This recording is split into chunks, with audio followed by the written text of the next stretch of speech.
Hey everyone, welcome to Sleepy Crossroads, the place for quiet stories, dark roads, soft nights, and peaceful drifting.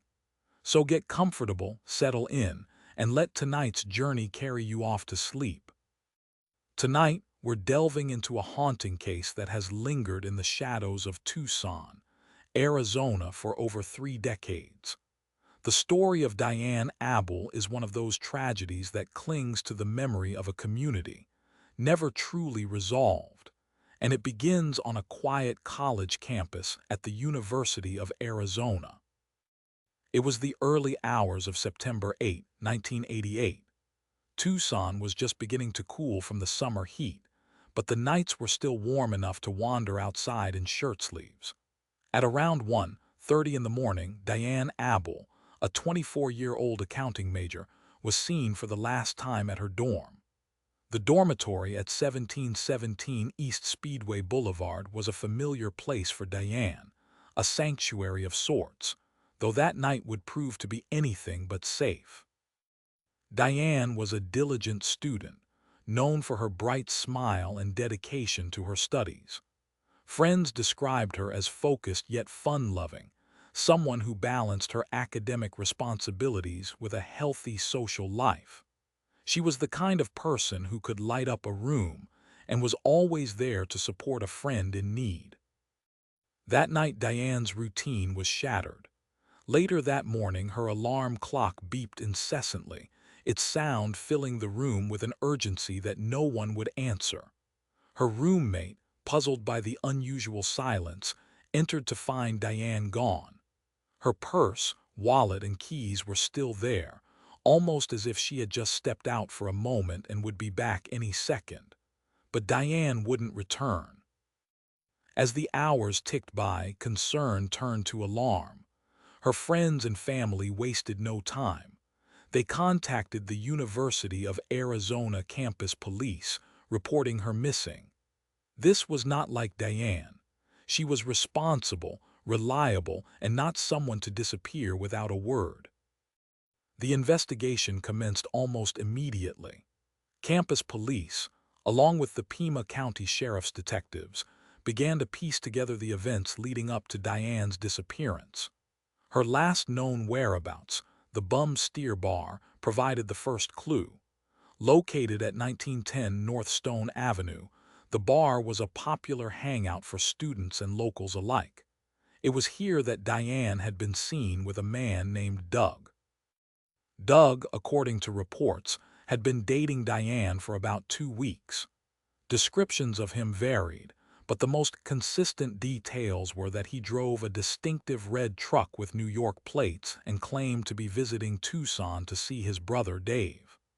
Despite these details, Doug would become a shadow, elusive and unidentified. The case quickly became a high-profile investigation, with sketches of Doug circulated in local newspapers.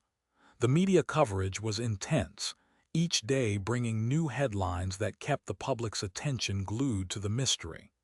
Yet, despite the widespread distribution of Doug's sketch and the details of his vehicle, he remained a ghost.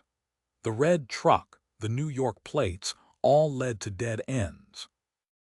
Weeks turned into a month, and hope began to wane. Then, on a grim day in October, 5 weeks after Dianne vanished, hunters stumbled upon skeletal remains in a remote desert area northwest of Tucson, near North Senderio Road and West Picture Rocks Road. The desolate landscape, with its rugged terrain and sparse vegetation, was an eerie backdrop to the discovery. The remains were identified as Dianne's. The news devastated her family and friends, while the community grappled with the reality that their worst fears had been confirmed. For investigators, this was a turning point, though not the one they had hoped for. The discovery raised more questions than it answered.